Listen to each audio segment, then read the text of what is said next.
cubed. So we're going to plug in na base 27.625 times 10 to the power of 6 is equal to 2 times 1.2 times 10 to the power of 6 over 5 times c cubed. So for c cubed, we have a square root of c cubed is equals to square root of 9.8415 times 10 to the power of negative 6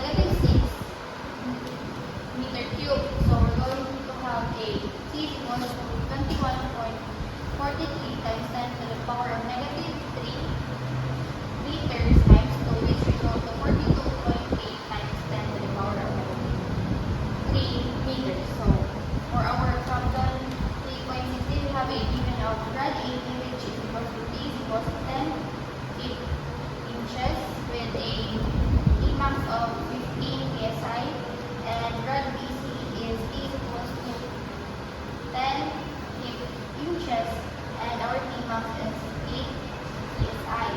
So to solve, we have a c cube is equals to 2 times 10 over 5 times 15. So we're going to have a result of 0.42444 inches cubed. And we're going to multiply, we have a 0.7515 times 2, which result to 1.503 inches. And c cubed is equal to 2 times 10 over 5 times 8, which is 0.79577 inches. So we have a value of c, which is 0.9267 inches times